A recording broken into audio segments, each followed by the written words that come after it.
এতিয়া অস্ট্ৰেলিয়াই যেতিয়া ক্ৰিকেট খেলিবলৈ যায়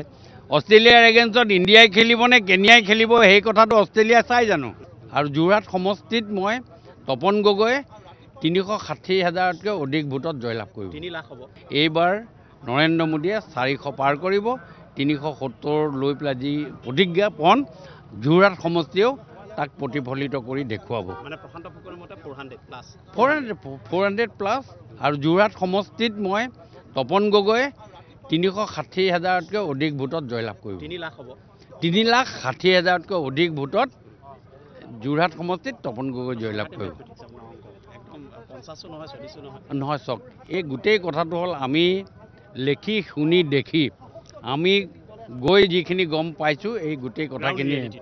60জন ভোটাৰৰ মাজত আমাৰ 4জন কৰ্মকৰ্তাই আমাৰ ক্ৰিয়া কৰি আছে এই কথাবিলাকৰ পৰা আমি বহুত কথা গম পাইছোঁ তাৰ ফালৰ পৰা আমি এটা সাৰ্ভে কৰি 3,60,000ৰ কথা আজি আপোনালোকৰ আগত প্ৰতিশ্ৰুতি দিছোঁ আৰু আমি 3,60,000তকৈ অধিক ভোটত জয়লাভ কৰিম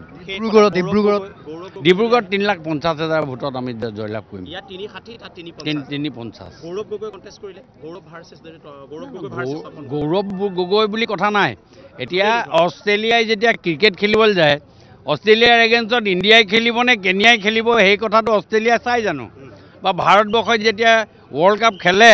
এগেইনষ্টত কোনে খেলিব এইটো নাচায় আমি কোনে খেলিব আমি সেইটো চোৱা নাই আমি কি কৰিছোঁ আমি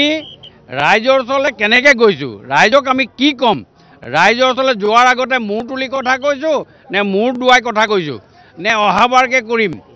নে এইবাৰ কৰিলোঁ কৰি পেলাই আপোনালোকৰ ওচৰলৈ আহিছোঁ এই দুটা কথাৰে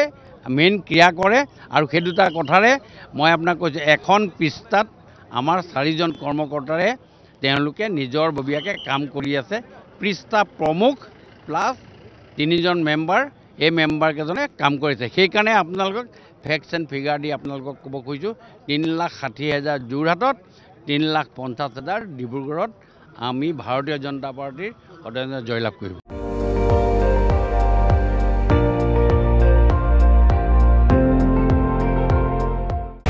আপুনি চাই আছে ND24 সৰ্বশ্ৰেষ্ঠ নহয় সৰ্বোত্তমৰ দৌৰত